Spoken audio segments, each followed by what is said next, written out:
기도하겠습니다.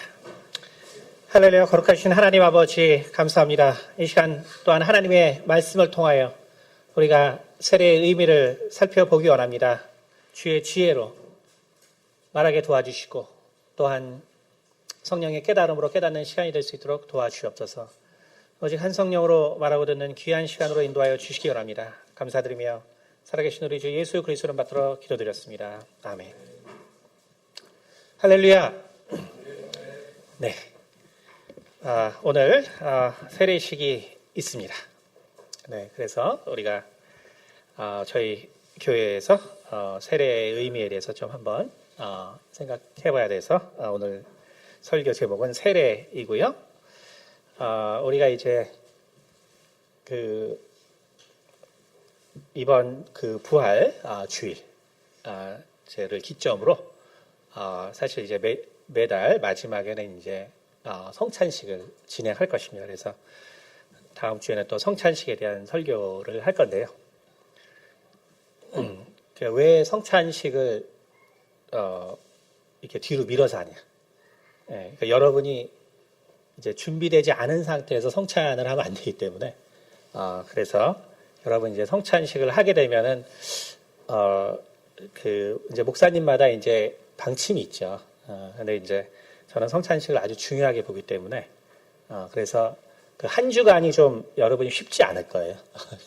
그래서 그걸 처음부터 하면 좀 무리가 있기 때문에 이번 이제 부활 절 전 이제 고난 주간 그때 이제 우리가 이제 어떻게 앞으로 성찬식을 한 주간 준비할 것인가 그거에 대해서 이제 그 설교가 있을 거예요, 다음 주에. 그래서 여러분이 또 그것을 들으시고 그 큰 교회의 장점이 있고 또 작은 교회의 장점이 있어요. 작은 교회의 장점이 뭐냐면 인원수가 적기 때문에 반대로 우리가 마음을 모으면은 하나님께서 약속하신 여러 가지 성례식에서 하나님의 역사가 일어납니다. 그래서 하나님의 역사는 원래 많은 사람이 하는 게 아니라 모세라든지 여호수아라든지 엘리야라든지 하나님께 마음이 맞는 소수가 있으면 오히려 더 큰 하나님의 역사를 보거든요. 그래서 제가 미국에서 7년간 목회를 하면서 주변 교회, 큰 교회들이 많았어요. 몇백 명 되는 교회. 저희 교회를 아주 부러워했어요. 왜냐하면 저희 교회에서 변화되는 사람들이 가장 많았거든요. 근데 그 변화의 방법은 뭐였냐면 하나님의 역사였어요. 하나님의 신유의 역사, 또 사람을 변화시키는 하나님의 능력, 이런 것들이 정말 많이 나타나거든요. 그래서 큰 교회는 모두가 마음을 모으기 어렵기 때문에 오히려 그러한 면에서 어렵습니다. 또 생각도 다르고. 그러나 이제 작은 교회는 우리가 마음을 모을 수 있기 때문에. 그래서 우리가 성찬식에 대해서 여러분이 이제 듣고, 우리가 이제 매주 마지막 주는 성찬을 준비하는. 그래서 한 달을 정리하면서 우리가 살면 주님에 대해서 더 또 가까워지고 또 이해할 수 있을 거라고 생각합니다. 오늘은 세례에 대한 주제인데, 세례는 사실 참 안타까운 이제 사실 예식입니다.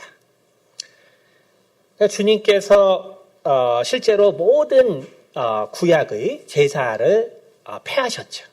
어떻게 폐하냐면 사실 폐한 것은 아니고 이제 완성시키셨어요. 십자가에서 그가 우리를 위해서 피 흘리심으로 구약의 모든 제사를 완성시키셨습니다. 그가 완성시킴으로 사실 구약의 모든 제사는 자연적으로 이제 폐해지게 된 것이죠. 바로 그런 의미에서 주님은 십자가에서 모든 구약의 필요, 죄인에 대한 그 모든 정죄를 그가 감당하시고 그리고 영원한 속죄를 우리 가운데 허락하심으로 우리가 더 이상은 번거롭게 소를 잡거나 양을 잡거나 할 필요가 없어요. 그러니까 여러분이 그러나 지금도 이제 소를 잡거나 양을 잡는 그러한 나라들이 많이 있어요. 굳이 이스라엘이 아닐지라도 뭐 인도도 그렇고 여러 나라들이 바로 그러한 의식을 이렇게 행합니다. 저도 어릴 때 인도에서 좀 살았는데 그 힌두교 어떤 제사 무슨 행사 때 저 기억은 안 나는데 어느 날 아버지 따라서 그런 사원을 갔는데 근데 진짜 충격을 받았어요. 왜냐하면 무슨 염소 같은 뭐 이런 많은 그 동물들을 상당히 넓어요. 운동장처럼 넓은데 그런 짐승을 잡아서 이제 피를 뿌리면서 피를 이제 가져가는 거죠. 그래서 이제 자기들 제사에 쓰는 그러한 그 장면을 본 적이 있는데 어릴 때 상당히 충격을 받았거든요. 집단 대량 학살을 이제 하니까. 근데 그게 뭐냐면 바로 우리의 죄를 속하기 위한 거거든요. 유대교에서는 속하기 위한 거예요. 그러니까 오늘도 만약에 주께서 우리를 위해서 십자가에서 달리지 않으셨다면 우리가 오늘도 비둘기를 잡아야 되고 양을 잡아야 되고 소를 잡아야 되고 이렇게 되는 것이죠. 이러한 일들이 있어야 된단 말이에요. 바로 그런 면에서 주께서는 바로 십자가에 달리시면서 그가 모든 하나님의 요구하시는 의식을 완성시키셨습니다. 그러므로 구약의 모든 것은 자연적으로 폐기된 것이죠. 그런데 주님께서 바로 그러나 새로 두 가지 예식을 우리 가운데 명하셨거든요. 그것이 뭐냐면 바로 세례와 성찬식입니다. 그래서 우리가 오늘은 주께서 명하신 이 세례가 무엇인가? 근데 주께서 정말 그 모든 것을 다 폐하시고 새로 두 개의 계명을 주셨으니 이게 이제 얼마나 중요한 거겠어요. 그렇죠? 그래서 주님께서 위선을 싫어하시거든요. 위선을 싫어하시는 주님께서 특별히 예식을 허락했단 말이에요. 그러니까 이 세례와 성찬이라는 것이 얼마나 중요하겠습니까? 그런데 이제 안타깝게도 이 세례라는 말에서 이미 나오지만 사실은 세례라는 말이 정확하지 않은 말이죠. 그것이 좀 안타깝지만 원래는 말 그대로 침례라는 말이 정확한 말입니다. 용어로는 왜냐하면 헬라어에 밥티소라고 분명히 되어 있기 때문에 이것은 이제 물속에 들어가는 것이 맞아요. 예수님도 물속에 들어가서 세례를 받으시고 또 역시 우리가 로마서를 이해하기 위해서도 역시 우리가 세례라는 것은 뭐냐면 우리가 죽었다는 것을 상징하거든요. 그렇기 때문에 물속에 들어가지 않고서는 사실은 이게 죽었다는 것을 상징하기 매우 어렵습니다. 자, 그런데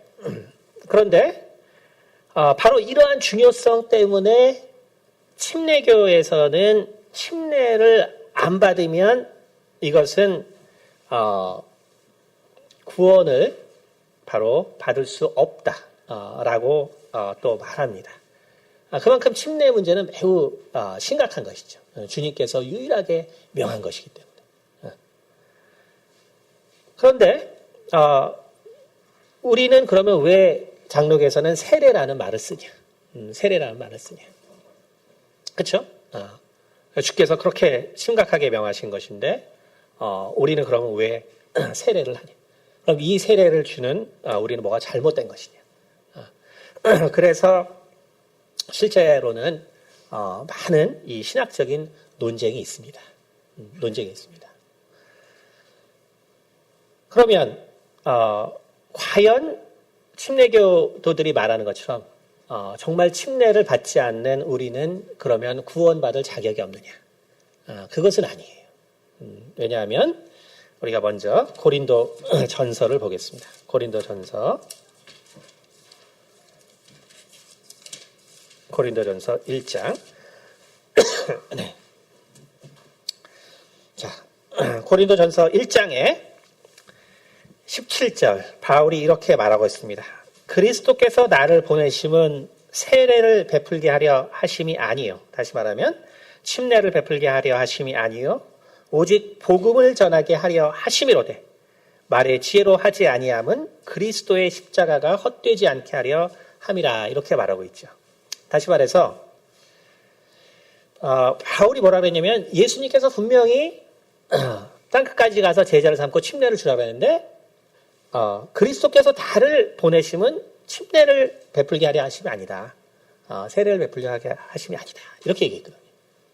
다시 말하면은 고린도 교회의 초기 분열을 야기시켰던 것이 뭐냐면 바로 이 침례의 위력 때문에 그래요. 침례의 위력.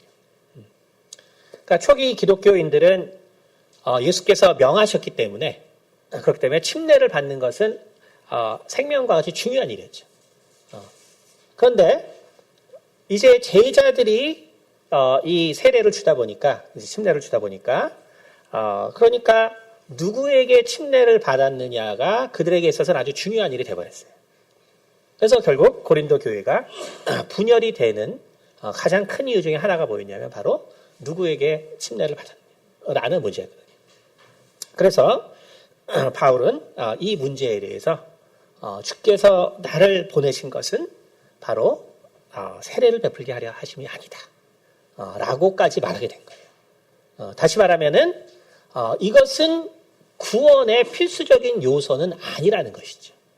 아니고 필수적인 것은 뭐냐면 바로 결국 복음을 아는 것이에요. 복음을 아는 것. 그래서 실제 초기 교회가 핍박을 받기 시작할 때는 사실상 침례를 줄 수가 없었어요.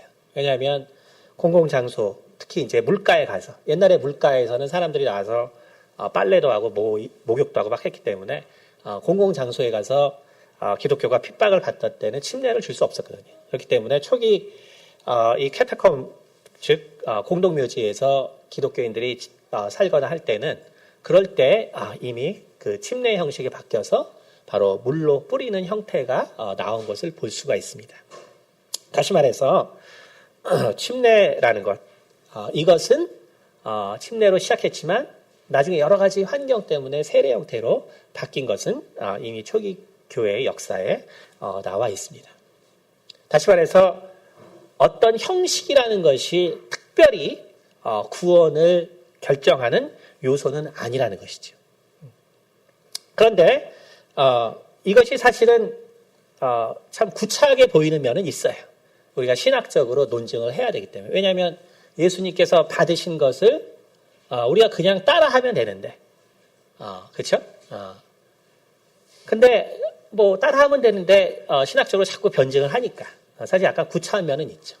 그러나 환경이 허락되지 않기 때문에 바로 우리가 세례를 행한다고 해서 그것이 문제가 되는 것은 아니라는 것을 성경을 통해서 알 수가 있습니다. 예를 들어서 우리 교회 같이 이제 작은 교회가 세례를 주려 그러면은 매우 어렵죠. 그렇죠? 여름에 한 번씩 바다로 나가야 되는, 혹은 강으로 가야 되는. 그래서 이제 이러한 것을 문제 삼으시는 분들은 예수님이 받은 대로 하자 그러면 다 요단강 가서 받아야 된다고. 요단강만이 구원을 준다고 이렇게도 얘기를 하는 것도 뭐 틀린 얘기가 아니게 됩니다. 우리가 있는 것을 그대로 따라서 하자. 그래서 우리가 세례를 이제 주는 부분이 꼭 구원의 절대적인 문제가 되는 형태는 아니다. 이것을 여러분들께서 먼저 이해를 하셔야 합니다. 근데 이제 안타까운 것은 사실 뭐 저도 많은 목사님들, 유명한 목사님들, 또 장로교 목사님들도 많이 만나 뵀지만 이분들은 주로 뭘 하죠? 성지순례를 자주 하시죠. 그러니까 안타깝게도 이분들은 장로교 목사님이면서도 요단강에서 침례 받은 분들이 많아요. 네. 그러니까 성도들에게는 세례로 끝내고 자기는 가서 요단강에서 침례 받았다고 얘기하는 목사님도 많거든요. 그러니까 다시 말해서 우리가 형식은 꼭 중요하지 않지만 그러나 우리도 언젠가 이렇게 또 밖에 나갈 수 있는 기회가 생기면 또 거기서 우리가 침례를 거행한다고 해도 그것은 전혀 문제가 되지 않을 것입니다. 그러나 그거보다 더 중요한 것은 우리가 의미이기 때문에 오늘 의미에 대해서 잘 이해를 하셔야 할 것입니다. 마찬가지로 이 유아 세례에 대한 부분 역시 간단한 문제는 아닙니다. 그래서 침례교인들은 유아 세례를 인정하지 않죠. 유아 세례를 인정하지 않습니다. 왜냐하면 원래 세례라는 것 자체가 성경을 쭉 보면은 바로 회개한 자들이 받는 거예요. 그런데 이제 유아들은 그런 회개를 할 수 있는 그러한 그 생각이 잘 없거든요. 그러니까 회개를 할 수 있는 그러한 그 의식이 없어요. 의식이 없기 때문에 바로 유아 세례를 준다는 것은 의미가 있지 않다. 이렇게 사실상 말하는 것이 또 성경에서 이 세례의 본질을 얘기하는 또 그러한 내용 중에 하나입니다. 그러나 장로교에서는 또 유아 세례를 줘요. 그렇죠? 그러면은 장로교에서 유아 세례를 주는 것은 문제가 있는 것이냐? 그것은 아니에요. 왜냐하면 우리가 골로새서 2장 11절을 한번 보겠습니다. 골로새서 2장 11절입니다. 2장 11절. 2장 11절 보면 바울이 이렇게 말하고 있습니다. 또 그 안에서 너희가 손으로 하지 아니한 할례를 받았으니 곧 육의 몸을 벗는 것이요 그리스도의 할례니라. 너희가 세례로 그리스도와 함께 장사되고 또 죽은 자들 가운데서 그를 일으키신 하나님의 역사를 믿음으로 말미암아 그 안에서 함께 일으키심을 받았느니라. 라고 바울이 말함으로써 바울은 바로 이 구약의 유대인들이 받았던 할례와 이제 그리스도 안에서의 세례는 바로 연관성이 있는 의식이다. 이렇게 얘기하는데 바로 구약의 할례라는 것은 태어난 지 7일 만에 주는 할례거든요. 그렇기 때문에 아이들이 어떤 의미인지를 모르지만 구원을 받는 약속이 돼요. 그래서 거기서 이제 함께 따르는 바로 방법으로 연관된 것으로 바로 세례를 인정하고 있기 때문에 바로 장로교에서는 유아 세례를 주는 것입니다. 그렇기 때문에 세례를 그러면 유아 세례를 안 주는 침례교회 아이들은 문제가 있는 것이냐? 그것은 또 전혀 아니에요. 왜냐하면 고린도전서 7장 14절 볼까요? 고린도전서 7장 14절. 고린도전서 7장 14절. 네, 이렇게 되어 있습니다. 믿지 아니하는 남편이 아내로 말미암아 거룩하게 되고 믿지 아니하는 아내가 남편으로 말미암아 거룩하게 되나니 그렇지 아니하면 너희 자녀도 깨끗하지 못하리라. 그러나 이제 거룩하니라 라고 했죠. 다시 말해서 믿지 않은 남편이 아내로 말미암아 거룩하게 돼요. 그렇죠? 다시 말해서 이제 변화를 시킬 수 있다는 거죠. 반대로 이제 아내가 또한 믿지 않는 남편을 변화시켜 거룩하게 할 수도 있어요. 이와 같이 자녀들은 그렇기 때문에 부모가 거룩하면 믿으면 자녀의 구원은 보장되는 거예요. 왜냐하면 자연적으로 거룩해지기 때문에. 그래서 어떤 자기의 의지가 없는 아이들은 바로 부모의 믿음에 따라서 구원이 결정되기 때문에 그래서 혹시 아이를 출산하다 아이가 죽더라도 혹은 어린 나이에 아이가 죽더라도 세례를 받지 않았어도 부모의 믿음이 있다면 바로 구원을 받게 되는 것이죠. 그렇기 때문에 우리가 유아 세례를 줘도 되는 것이고 또 주지 않아도 되는 것입니다.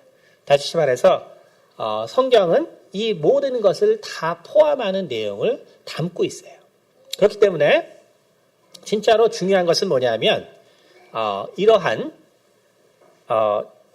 세례의 형식이 아니라 바로 그것이 말하고 있는 진정한 의미가 무엇이냐 이것을 우리가 알아야 합니다. 그래서 한마디로 우리가 이것을 어떤 형태적으로 본다면 세례라는 것은 결혼식과 같습니다. 이것을 생각하시면 여러분이 아주 쉬워요. 자, 우리가 결혼식을 해야 결혼하는 것인가요? 아닙니다. 유명 연예인들을 보면은 결혼식을 하고 신혼여행까지 가고 살다가 헤어졌는데 이혼이 아닌 연예인들이 있어요. 왜냐하면은 결혼신고를 안 했기 때문에 그렇거든요. 그러니까 진정한 법적 효력은 어디서 나오냐면은 법적인 결혼신고를 해야 나오는 것이 결혼식을 했다고 바로 부부가 되는 것이 아닙니다. 이것이 우리가 세례식을 이해하는 어떤 중요한 비유예요. 다시 말해서 이 중에는 세례를 안 받은 분들도 있을 수 있고요. 그러나 예수를 믿는 믿음을 가진 사람도 있을 수 있어요. 그렇죠? 다시 말하면은 우리에게 진정 중요한 것은 뭐냐면은 예수를 믿는 믿음이라는 것이죠. 예수를 믿는 믿음. 그것이 있다면 바로 굳이 우리가 세례를 받지 않더라도 사실은 구원 받을 수 있는 것이죠. 왜냐하면은 결국 우리의 구원은 예수를 믿는 믿음 때문에 가능하기 때문에 그런 거예요. 그런데 예수를 믿는 사람이라면은 세례를 하려고 하게 돼 있습니다. 그렇죠? 어떠한 특별한 상황이 아니면 바로 세례를 받으려고 하게 돼 있어요. 그렇기 때문에 예수를 믿는 사람이라면 세례식에 참여하는 것이 당연한 것일 것입니다. 그러나 문제는 그것이 아니고 이제 예수를 믿지 않는데 이제 떠밀려서 세례받는 사람들이 문제겠죠. 다시 말하면 바로 그 세례식에는 구원의 보증이 없기 때문에 그래요. 다시 말해서 바로 결혼식을 했다고 결혼이 아니고 바로 법적인 신고를 해야 결혼하게 되는 것이죠. 우리가 믿음이 없는데 세례를 받는 것은 사실 구원에는 아무런 효력을 미치지 못한다는 것입니다. 그래서 유사하게 유대인들은 이제 결혼을 얘기할 때 어떤 것이 결혼이냐라고 정해져 있어요. 다시 말해서 결혼식을 할 수 없는 사람들이 있기 때문에 어떤 게 결혼이냐라고 할 때 그 정해놓은 것이 있습니다. 그러니까 오늘날 젊은이들이 들으면 이제 충격적이죠. 첫째는 뭐가 있냐면은 말 그대로 만인들 앞에 결혼식을 했으면 옛날에는 법적인 그게 없으니까. 그래서 옛날에는 결혼식 자체가 그냥 결혼한 증거예요. 결혼식 자체가. 오늘날은 결혼식 했다고 그게 증거가 아니에요. 나라에 보고해야 되기 때문에. 그러나 옛날에는 결혼식 했으면 사람들이 다 알기 때문에 결혼한 거예요. 그 다음에 부모가 혹시 정혼을 확실하게 해놨으면 자기의 의지에 관계없이 결혼하는 거예요. 그래서 마리아와 요셉이 정혼해놨기 때문에 이건 뭐 빼도 박도 못하는 거예요. 그냥 결혼한 거예요. 세 번째가 뭐냐면 같이 하룻밤을 잤으면 무조건 부부입니다. 그러니까 오늘날 젊은이들은 겉으로만 이혼을 안 했지 수십 번 이혼하는 사람들이 많아요. 그래서 참 안타까운 일이죠. 그래서 유대인들은 바로 이런 문제 때문에 하룻밤 같이 잤으면 무조건 부부예요. 세 가지. 그러니까 우리가 이것을 생각하면 그렇다면 이것이 진짜지 겉으로 드러난 바로 결혼식이라는 것은 아무런 의미가 없구나. 세례도 마찬가지예요. 우리가 만약에 믿지 아니하고 세례에 참여한다면 이것은 아무런 의미가 없는 것입니다. 그러나 내가 정말 이 여인과 사랑해서 살고 싶다면 어떻게 해서든 만인 앞에 공포해서 결혼식을 하려고 하는 것이죠. 바로 내가 진정 예수를 사랑한다면 내가 어떻게 하던 간에 바로 이 세례식에 참여하려고 노력하게 될 것입니다. 이것이 왜냐하면 내가 예수를 사랑한다는 증거이기 때문에 그렇습니다. 그러므로 중요한 것은 어떤 형식이 아니고 바로 내 마음이 정말 예수를 사랑하느냐. 그래서 내가 만인 앞에 이것을 공포하고 싶으냐라는 그 마음의 문제가 더 중요하다고 볼 수 있을 것입니다. 세례는 두 가지 종류의 세례가 있습니다. 첫째 성경에 보면 요한의 세례가 있고 그리고 예수의 이름으로 받는 세례가 있습니다. 두 가지 세례가 있습니다. 마태복음 3장 11절 한번 보겠습니다. 마태복음 3장 11절 마태복음 3장 11절에 이렇게 이야기하고 있습니다. 세례 요한이 말할 때 나는 너희로 회개하게 하기 위하여 물로 세례를 베풀거니와 내 뒤에 오시는 이는 나보다 능력이 많으시니 나는 그의 신을 들기도 감당하지 못하겠노라. 그는 성령과 불로 너희에게 세례를 베푸실 것이라 라고 했습니다. 다시 말하면 세례 요한의 세례에는 바로 성령의 함께 하심이 없다는 것이 다릅니다. 그래서 세례 요한이 베푸는 세례는 우리에게 죄를 회개케 하는 세례이지만 그러나 죄를 사할 능력은 없는 세례입니다. 그래서 요한이 베푸는 세례를 받은 것에 대하여 사도행전에 보면 사람들이 다시 세례를 받는 것을 볼 수 있습니다. 왜냐하면 요한의 세례는 회개케 하는 세례이지만 그러나 회개에 정말 우리를 새롭게 할 수 있는 것은 성령이거든요. 그 성령의 임함, 성령의 세례를 받지 못하면 결국 우리가 영원한 죄사함으로 인침을 받지 못하기 때문에 그래서 바로 세례 요한의 세례는 회개케 하나 죄사할 능력은 없는 회개요. 그러나 예수 앞으로 나아갈 수 있도록 인도하는 바로 그러한 세례입니다. 그런데 예수의 이름으로 받는 세례는 바로 성령께서 역사하시는 세례입니다. 다시 말하면은 예수의 이름으로 받는 세례는 그래서 내가 내 마음 가운데 진정으로 예수를 사랑하고 그가 십자가에서 죽으심을 내 마음 가운데 인정한다면 그렇다면 사실 오늘 우리가 여기서 세례받는 이 순간에 또한 성령의 역사가 강하게 나타나고 바로 그것을 영원한 죄사함의 약속이 형성되는 세례라는 것. 이것을 우리가 알아야 할 것입니다. 그래서 예수의 세례는 중요한 네 가지 의미를 가지고 있습니다. 첫 번째, 로마서 6장 3절 보겠습니다. 첫 번째, 로마서 6장 3절입니다. 로마서 6장 3절. 로마서 6장 3절에 이렇게 말하고 있습니다. 무릇 그리스도 예수와 합하여 세례를 받은 우리는 그의 죽으심과 합하여 세례를 받은 줄을 알지 못하느냐. 그렇죠? 그래서 예수 이름으로 받은 세례는 뭐냐면은 바로 옛날을 장사하는 세례입니다. 우리가 침례라는 형식이 뭐냐면 물속에 들어가는 거예요.